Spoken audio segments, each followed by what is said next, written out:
corte ahora, no hay problema. Un tiempito y después no, si vamos a tener que correr. Bien, bien. Bueno, antes que nada, buenas tardes para todos. Es un gusto enorme poder estar compartiendo esta instancia con ustedes, siendo invitados en esta oportunidad para formar parte de esta instancia. Es un compromiso para nosotros estar compartiendo con gente, con personas con las cuales compartimos la tarea diariamente, y para aquellos que no, también, sin duda que sí, pero vamos a dar un enfoque de la violencia doméstica, pero desde el punto de vista legal. Tengo que felicitar nuevamente, cada vez que expongo con Patricia, debo felicitarla en público, más allá del reconocimiento que le hago todo el tiempo, por su nivel técnico, por su enfoque muy original, muy interesante, y del cual ella es autora, como vamos a ver cuando hable del método APA. No obstante eso, me condiciona en gran medida hacer el enfoque que tenía previsto. Y les voy a explicar por qué. Me voy a parar. A ver si se escucha, si necesita el micrófono, ¿sí? ¿Sí? ¿Se escucha? Está, perfecto. Si no hubiéramos escuchado a Patricia en esta introducción que da sobre las causas de la violencia doméstica, y hubiera empezado yo con el enfoque de lo que nosotros entendemos como las causas de violencia doméstica, hubiéramos partido de una premisa diferente. Nosotros, como abogados, como especialistas que trabajamos en el tema de violencia doméstica, partimos de premisas diferentes. No quiere decir con esto que estemos en grado alguno desconociendo lo que la psicóloga está planteando, porque evidentemente que viene a traernos conceptos muy novedosos y que de alguna manera remueven los viejos paradigmas y las viejas concepciones que nosotros tenemos sobre el origen de la violencia. Si nosotros hablamos de violencia, ¿verdad?, como tal, no tanto hablando de violencia doméstica, como decía Patricia hace un momento, la violencia es consustancial al hombre. Todos sabemos de alguna forma que el hombre ha convivido permanentemente en un ambiente hostil, en un ambiente en el cual, ¿verdad?, él ha sido receptivo, ¿sí?, y ha sido también autor de conductas violentas. Esto lo vemos a través de todo el estudio que podamos hacer y que vamos a hacer, de hecho, del fenómeno de la violencia. Nosotros convivimos, era un poco lo que hablábamos con Patricia hoy al inicio, todo el tiempo estamos conviviendo con noticias. A este niño lo violaron, a este niño lo violaron, lo fracturaron, a esta señora de alguna manera la rapiñaron, a esta señora la agredieron. Mil noticias, mil tipos de información nos llegan a diario sobre este tema particular, sobre el tema violencia. Estamos atravesados por el tema violencia, desde todos los lugares en los cuales estamos trabajando, en los lugares en los cuales asistimos diariamente, ¿verdad? Es más, creo que llegamos de alguna forma, y no quiero ser que se malinterprete la expresión que quiero plantear, creo que llegamos en algún momento a naturalizar este tipo de información, lo cual eso es gravísimo que nos esté pasando esto. Es muy grave que nosotros lleguemos a naturalizar los fenómenos de violencia doméstica como algo que es cotidiano, que está en el día a día de cada uno de nosotros, y que con eso nos tenemos que manejar. Es lamentable que tengamos que vivir de esta forma y que lo tengamos que naturalizar, vuelvo a enfatizar ese término, ¿verdad?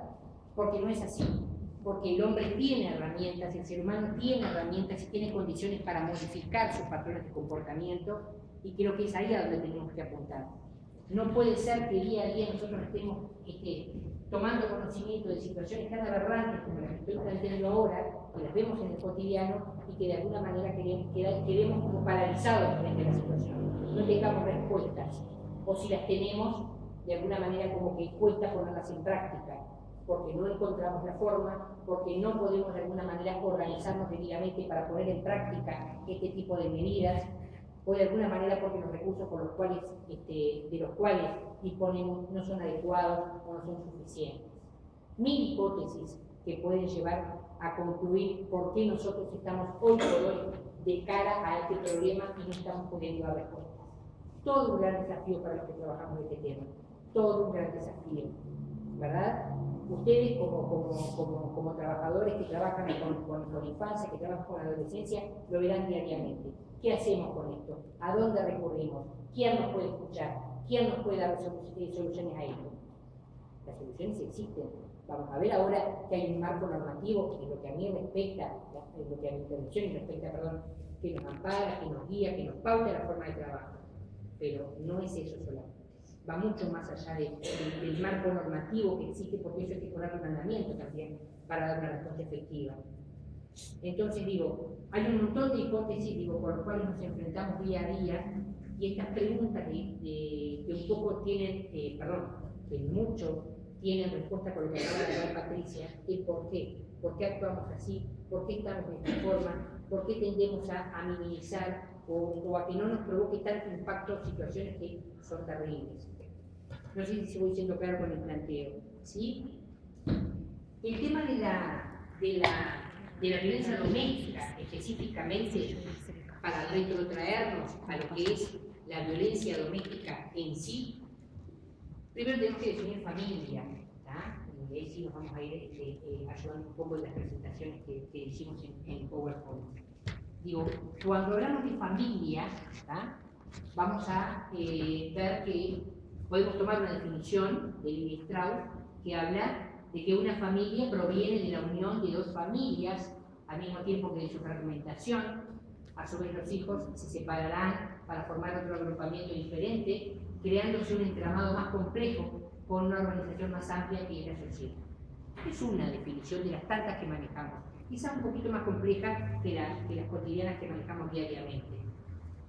Pero me quiero detener en algo particularmente, que no es una definición, yo tomé simplemente un fragmento, pero que es ahí donde yo me quiero detener, y que lo dice David, cuando dice que la vida privada ha de hallarse oculta y no está permitido averiguar y dar a conocer lo que sucede en la casa. Este es uno de los temas fundamentales en los cuales me quiero detener. Sin perjuicio de que la primera definición pueda ser atendible o no, sin duda que lo es. Pero hemos convivido todo el tiempo con esta opacidad, con esta tendencia a ocultar lo que pasa dentro de la casa, como que de alguna manera lo que pasa dentro del ámbito familiar, dentro de la casa, es un tema privado, inherente a los sujetos que cohabitan en ella y se circunscribe a ello. No hay posibilidad de que un tercero, sea el Estado, una institución o un técnico, pueda inmiscuirse o pueda hacer una intervención en lo que pasa dentro de la familia. Entonces muchas veces nos encontramos con familias con muros, de alguna manera con muros, más que muros, murallas infranqueables, en las cuales los técnicos o quienes trabajamos con este tipo de situaciones es imposible franquear a los efectos de poder introducir una intervención adecuada, máximo cuando estamos hablando de violencia doméstica. ¿Tá? Todo este mito de la opacidad, de la privacidad, de todo lo que pasa dentro de la casa es privado de la casa, es algo por lo que hemos luchado todo el tiempo y que aún hoy seguimos haciéndolo. Nuestra sociedad, al día de hoy, si bien está empezando, y estoy diciendo que está empezando porque todavía resta muchísimo por resolver, nuestra sociedad de alguna manera está empezando a modificar determinadas concepciones. Tendemos a mantener esa estructura originaria que tenemos de la familia, esa visión, ¿tá? De alguna manera también abierto a factores exógenos de cambio, que modifican la estructura familiar, porque todos sabemos, hoy por hoy estamos asistiendo a composiciones familiares muy diversas, jefaturas monoparentales, parejas homosexuales, arreglos familiares que de alguna manera condicionan para la vida familiar. Entonces, de alguna manera, si bien nosotros tenemos una tendencia a preservar ese criterio originario que tenemos de la familia, estamos comenzando a transitar por nuevas concepciones de familia, pero aún no están debidamente internalizados, porque cuando nos enfrentamos frente a determinadas situaciones, y entramos a hacer distinciones, vemos que ahí aparecen limitaciones en cuanto a esas concepciones que parecen tan arraigadas en la sociedad actual. No es así. Quiero, antes de hacer esto, yo traía algo que no es por lo morboso de la situación, sino porque ilustra en gran medida algo de lo que venía diciendo antes. Para quienes hemos trabajado violencia y abuso sexual, y en esto que les venía diciendo, de por qué nosotros estamos actuando permanentemente así, por qué no estamos pudiendo encontrar respuestas, y si las encontramos, quizás las estamos encontrando en lugares erróneos.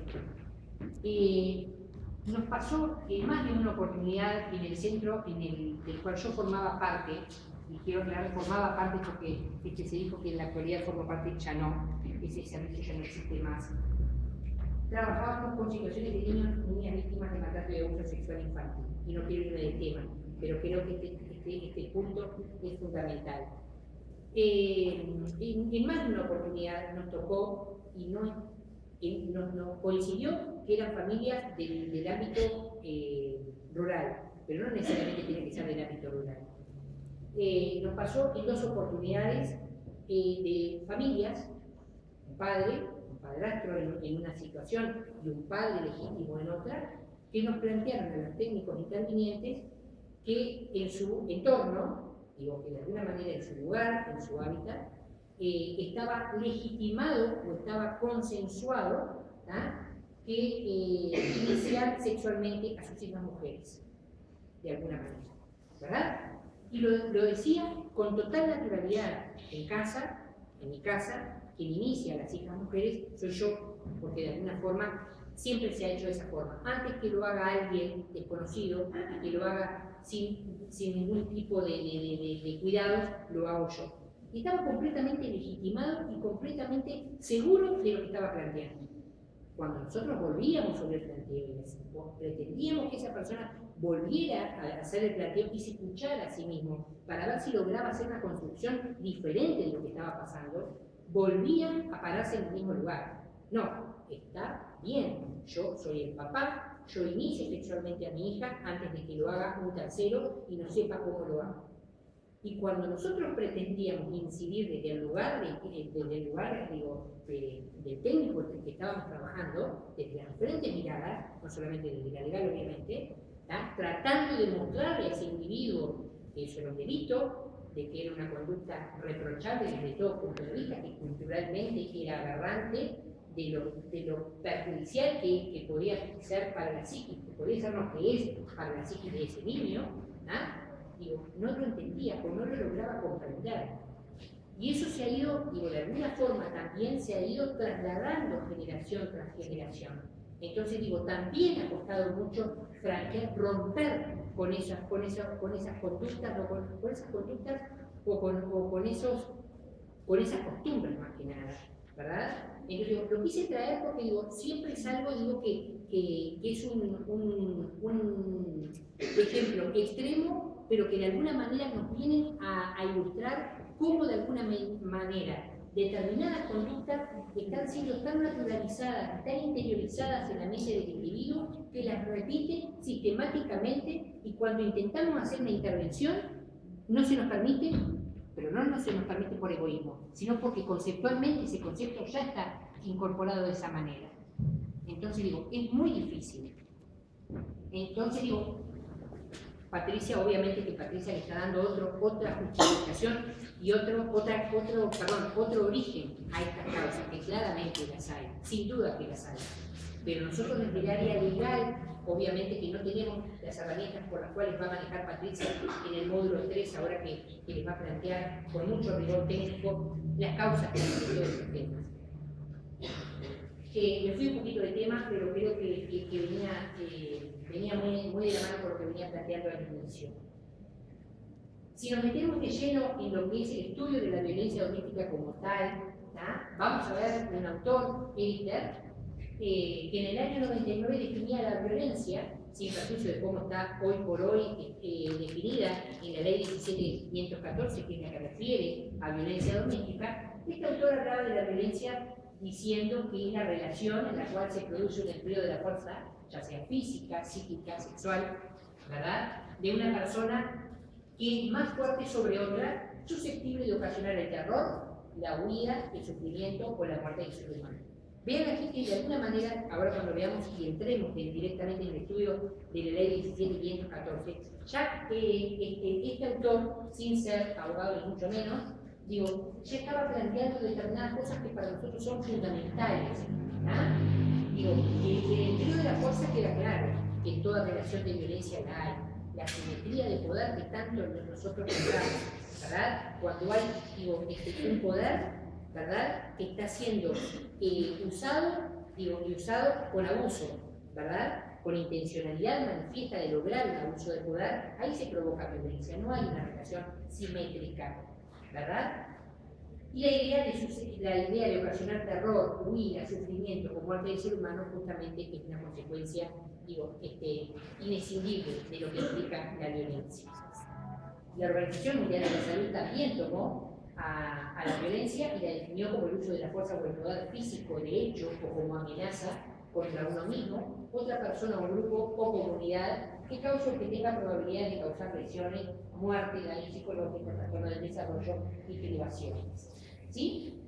Y Perroni y en el libro de violencia y abusos sexuales en la familia del año 97 expresan que en ese mismo crisol se hacen y se deshacen los nudos de los lazos familiares y se conjugan sentimientos positivos y negativos. Hablando justamente muchas veces de que en la familia no podemos, no es que una familia sea mala o que una familia sea buena, o que una persona dentro de la familia sea buena y la otra sea mala. Evidentemente que empieza dentro de toda familia a conjugar y a interrelacionarse determinados elementos que van tornando que una familia por momentos se relacione adecuadamente, quizás con vínculos medianamente sanos, pero por momentos hayan desencadenantes que determinen que la familia comience a funcionar de otra forma, comience a funcionar, con una forma atípica, con conductas violentas, con conductas abusivas, con conductas desajustadas desde el punto de vista estructural. Entonces, esto de que se conjugan sentimientos positivos y negativos es bien importante que lo manejemos porque se da dentro del seno de cada familia. Si vamos al marco normativo, vamos a encontrar una evolución legislativa de la violencia doméstica en nuestro derecho y vemos que en la Constitución de la República no hay una definición clara, no hay una definición de violencia doméstica, punto. La Constitución no habla de la violencia doméstica como tal. No obstante ello, hay 3 artículos, el 7, el 72 y el 332, de donde podemos inferir que el delito de violencia doméstica está censurado o está de alguna manera contemplado por la Carta Magna. ¿Sí?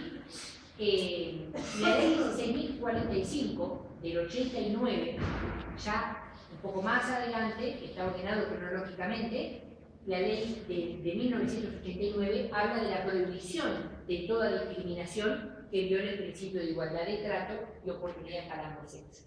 Luego tenemos, hacia octubre del 91, la ley 16.226, creando por el artículo 234 el Instituto Nacional de la Mujer, y la ley 16.320 del 1 de noviembre del 92, que en su artículo 53 sustituye el artículo 234, bueno, eso no importa sí, pero quiero decir que no me voy a detener en ello. La ley 16.462, que en el artículo 102 crea el programa de prevención de la violencia y rehabilitación de sus víctimas en el Ministerio de Educación y Cultura. La ley, esta sí es importante y esto ya es mucho más actual y lo manejamos quienes trabajamos el tema, la Ley de Seguridad Ciudadana, que en el artículo 18 crea el delito de violencia doméstica. Acá nos encontramos el primer antecedente a texto expreso. En lo anterior teníamos como pinceladas sobre el delito de violencia doméstica. La Constitución ni lo nombraba. Pero acá sí, ya a partir del 95 y a través de la ley 6.707 encontramos la definición del delito de violencia doméstica. ¿Qué dice? Se agrega al Código Penal con una modificación que es el 312.1 bis, que refiere a la violencia doméstica, circunscribiéndola a la que tiene por resultado las lesiones de menor gravedad. Ahí aparece la definición de violencia doméstica, pero incluyéndola dentro de los delitos, después lo vamos a ver cuando hablemos del Código Penal, como un delito de lesiones, pero de menor gravedad. El artículo 321 quedó redactado de esta forma: el que por medio de violencias o amenazas provocadas en el tiempo causare una o varias lesiones personales a persona con la cual tenga o haya tenido una relación afectiva o de parentesco, con independencia de la existencia del vínculo legal, será castigado con una pena de 6 a 24 meses de prisión. La pena será incrementada de un tercio a la mitad cuando la víctima fuera una mujer y mediante las mismas circunstancias y condiciones establecidas en el inciso anterior. El mismo agravante se aplicará si la víctima fuera un menor de 16 años o una persona que por su edad u otras circunstancias tuviera su capacidad psíquica o física o psíquica disminuida. Lo importante de este artículo 321 a recordar, a tener presente, es que habla de dos aspectos fundamentales, por la necesariedad de una relación afectiva por el parentesco y la necesidad de la cohabitación, ¿verdad? Es decir, que lo hablábamos,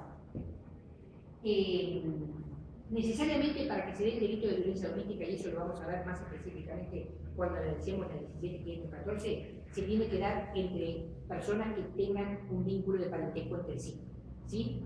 Digo, no es lo mismo que yo agrega al señor en la vía pública, no entraría dentro de la violencia doméstica, salvo que yo cohabite con él o tenga una relación de parentesco con él. Esas son las dos condiciones que la ley me exige para que se tipifique el delito en primera instancia, ¿sí? Otra cosa, habla luego de las agravantes. Obviamente, en la medida que estamos, estamos cometiendo un delito con personas que de alguna manera son más vulnerables, ya sea en razón de género, es todo un tema, que sea un niño o que tenga una capacidad psíquica disminuida, evidentemente que ahí hacemos ingresar todas las agravantes y las penas obviamente que van a ser aún mayores cuando tipifiquemos el delito y apliquemos la pena.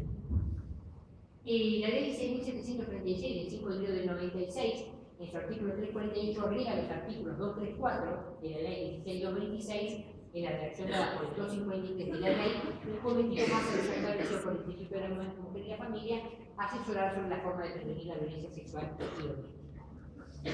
Y acá entramos en la ley madre, en la ley 17.514, que habla específicamente sobre violencia doméstica. Voy a hacer un parate acá. Es la única ley que tenemos, la única ley que de alguna manera, vamos a ver, y a mi humilde opinión, es pobre, es de alguna manera no es garantista para las víctimas de violencia doméstica, pero es lo que hay. Lamentablemente es lo que tenemos, es con lo que tenemos que utilizar, es lo que tenemos que utilizar diariamente si queremos hacer valer el delito de violencia doméstica, pero necesariamente vamos a ver que tenemos que ir complementando con otros artículos o con otras leyes de nuestro ordenamiento jurídico para que esta ley 17.514 cumpla su cometido. ¿Sí? Esta ley 17.514, define el delito de violencia doméstica, que empieza a tipificar las modalidades de violencia doméstica, a las cuales no vamos a entrar por el tema del tiempo. Me encantaría detenerme en cada uno, pero creo que más o menos sabemos, a grosso modo, lo que son manifestaciones de violencia doméstica, porque lo vemos todo el tiempo. Me interesa hacer hincapié, asimismo, porque cuando hablamos de violencia doméstica, quizás lo primero que nos surge a la cabeza es la violencia física, la violencia psicológica, pero hay un elenco mucho más abarcativo de lo que implica violencia doméstica. Y esta enumeración que hace la ley es una enumeración simplemente, no es que se agote ahí el elenco y que si encontramos otra manifestación de violencia que nos tenga 17.514, no la podemos hacer entrar como un delito de violencia doméstica. ¿Me explico? Digo, son solamente ejemplos. Digo, que en la práctica encontramos muchos más y que se van a ir sumando muchos más, sin duda que sí. En principio, violencia física, violencia psicológica o emocional, violencia sexual, violencia patrimonial. Digo, son algunas de las manifestaciones de violencia doméstica que la ley maneja para que podamos entender, para que podamos tipificar un delito de violencia doméstica. ¿Sí? Este artículo 8 para mí es fundamental y lo quise poner, porque esto es una de las preguntas que digo que nos llega todo el tiempo. ¿Podemos, debemos denunciar? ¿Quién puede hacerlo? ¿Quién no? Y este es un gran tema, porque es otro de los tantos muros por los cuales nosotros tenemos que trabajar día a día. ¿Ah? Voy a decir una expresión muy poco técnica, pero que lo escuchamos todo el tiempo. Sigue, lamentablemente, actualmente seguimos asistiendo a esa expresión: no te metas, no es tu tema, esto pasa dentro de mi casa mando yo. Grave error que nosotros nos quedemos con ese concepto y no podamos intervenir desde el lugar en el cual estemos, sea pariente, vecino, técnico, conocido, quien sea. La ley está convocando a cualquier persona que tome conocimiento. Y no estamos hablando de que es algo facultativo, queda en la mera discrecionalidad si denuncia o no denuncia. No, tenemos la obligación de denunciar un delito de violencia doméstica. Lástima, y acá hay un vacío legal, que no exista una pena para aquella persona que, sabiendo que existe un delito de violencia doméstica, no lo denuncie. Si bien hay algunos matices que podemos asociarlos, que podemos, un encubrimiento, hay que hilar mucho más fino para ver qué responsabilidad le cabe a esa persona que, sabiendo de la existencia de un delito, no lo denunció. Pero en principio lo que importa y lo que nosotros tenemos que rescatar es que estamos llamados como legislador a que todos seamos denunciantes frente a una situación de violencia doméstica. Cualquier persona que tome conocimiento de un hecho de violencia doméstica podrá dar noticia, que se podrá, ya nos está indicando que es facultativo, pero es preceptivo, dar noticia al juez competente en la materia, quien deberá adoptar las medidas que estimen pertinentes de acuerdo a lo previsto en esta ley. Siempre que la noticia presente verosimilitud, no le caberá responsabilidad de tipo alguno a quien lo hubiera dado, porque también está el temor a denunciar y después las implicancias que eso tiene.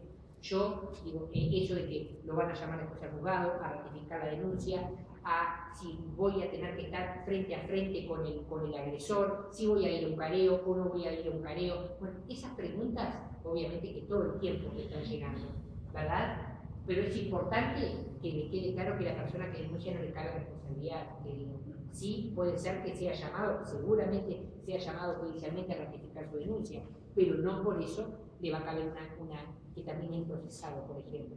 ¿Sí? Las medidas de protección. Otro gran tema. Artículo 9. En toda cuestión de violencia doméstica, además de las medidas previstas en el artículo 3 y 6 del Código Penal del Proceso, el juez de oficio a petición de parte del Ministerio Público deberá disponer todas las medidas tendentes a la protección de la vida, la integridad física o emocional de la víctima, la libertad, seguridad personal, así como la asistencia económica e integridad patrimonial del núcleo familiar. Precioso artículo. Quedó precioso redactado. Lástima que no se aplica. Si lo aplicamos mal, se aplica mal. Estamos hablando de las medidas cautelares, todo un gran tema. Ustedes lo habrán escuchado con esta chica del dispositivo que el marido o el compañero franqueó el radio de exclusión. ¿Ah? Todo un gran tema. Acá, la ley 17.514 está facultando al juez para que determine todas aquellas medidas en salvaguarda de la víctima, medidas de protección, medidas cautelares. ¿Ah? Tiene todo un elenco en el cual el juez puede ir manejando o aplicarlas todas o aplicar una de ellas. ¿Ah? El tema es quién controla la efectividad de esas medidas, de qué forma podemos saber que esas medidas se están cumpliendo efectivamente y qué pasa cuando se violan. Digo, yo lo vi por internet, el testimonio de esta chica periodista de un medio de prensa, Rubio de apellido, que estaba dando una nota, no sé si lo vieron, para Canal 10, estaba dando su testimonio de cómo funcionaba el dispositivo electrónico en función de que el agresor tenía un precinto, una pulserita electrónica, y en el momento que estaba dando la nota, no sé si ustedes lo vieron, suena el dispositivo, lo cual implicaba que la víctima se estaba acercando al lugar donde ella estaba dando la nota. Lo cual, imposible que la mujer pudiera seguir dando la nota como lo logró hacer, terminó la nota, pero en el momento que el agresor estaba invadiendo el radio de exclusión, A ella, en el dispositivo, aparece un sonido que indica que el agresor está ingresando en la zona de exclusión, ¿verdad? Inmediatamente se comunican de la seccional correspondiente para decirle que no se mueva de donde está, o dónde está, en uno de los casos que ya venía transitando. Yo estoy platicando de nuevo o nadie escuchó eso. Está perfecto. Porque nadie habla, yo dije, ¿está hablando de una noticia tan vieja o que no es de este país? Está. La chica planteó que, bueno, que venía bajando del ómnibus y que le dijeron, no te bajes, bajate 2 paradas más adelante. Entonces digo, está bien, digo, es una medida de protección, pero como ella decía, tiene una medida, digo, ese recinto, el agresor no lo va a tener toda la vida, ese dispositivo no lo va a tener toda la vida, ¿verdad? Nada le garantiza que esa chica, cuando la medida cautelar termine, digo, no venga y la agreda o la mate. Eso es algo de lo que yo quería comentarles, pero justamente cuando se fijan esos radios de exclusión y el victimario transgrede, es decir, invade esos radios de exclusión, si no se denuncia, el juez no tiene conocimiento porque no tiene personal efectivo que esté en la calle viendo o valorando si lo... Es imposible que eso sea así, ¿verdad? Por la cantidad de situaciones que día a día transitan a los juzgados por violencia doméstica. Entonces digo, en la medida que no se ponga en conocimiento del juez actuante que determinada persona esté infringiendo una medida cautelar, es imposible.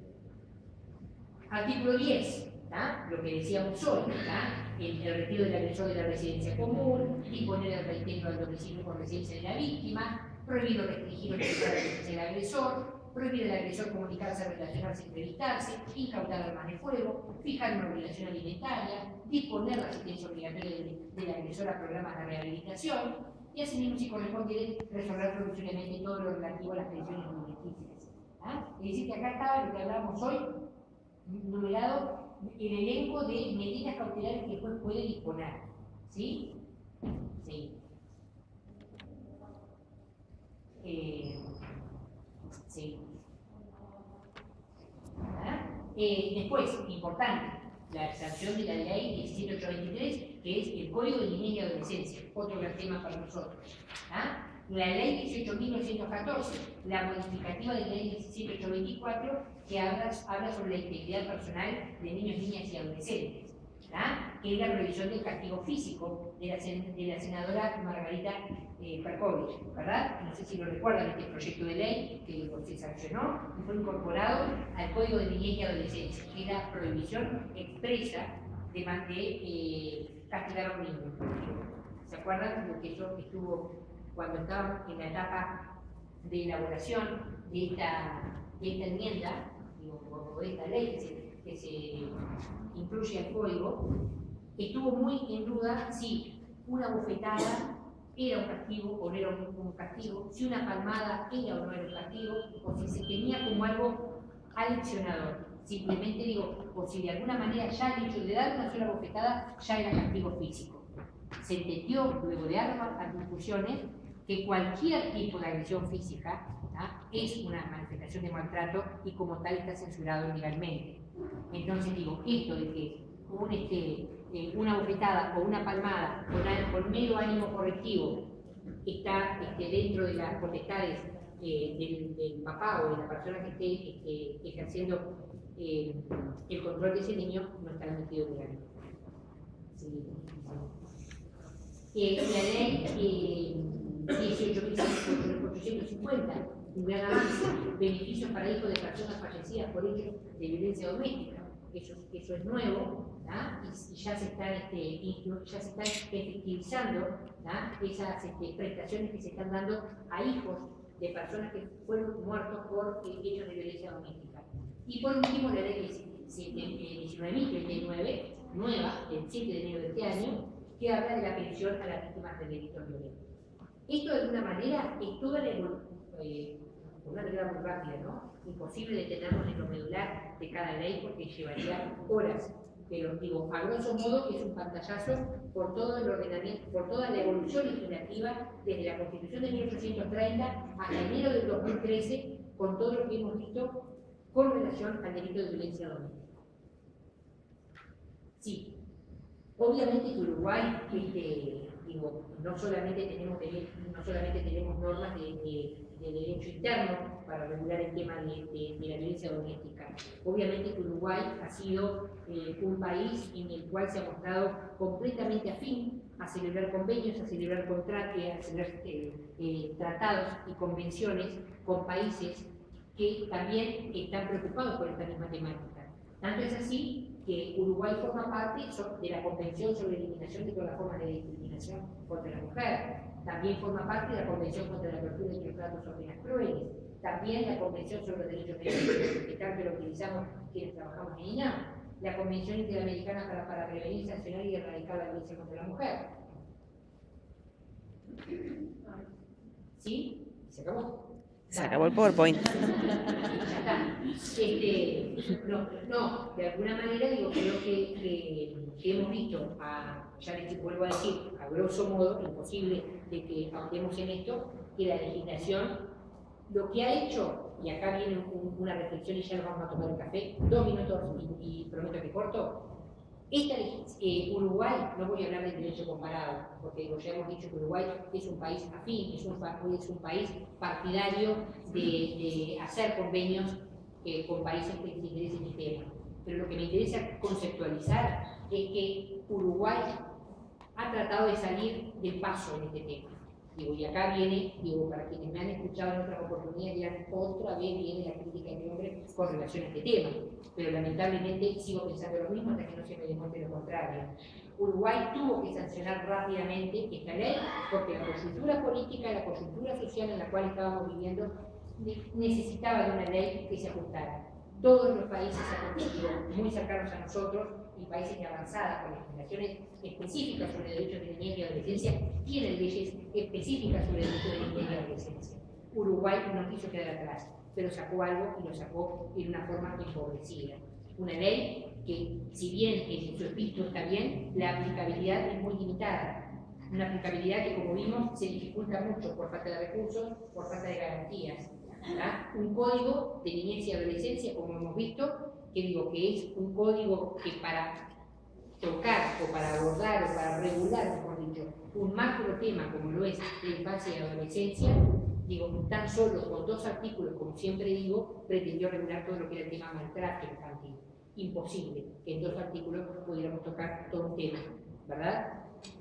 Obviamente que ¿qué es lo que tenemos? Lamentablemente, como siempre digo, el Código de Niñez y Adolescencia y la 17.514, junto con otras normas, tanto de derecho positivo como de derecho comparado, son las posibilitadoras de que nuestras acciones prosperen cuando tenemos que defender derechos de niños y de adolescentes que son víctimas de violencia doméstica. Y esto es todo en esta primera parte.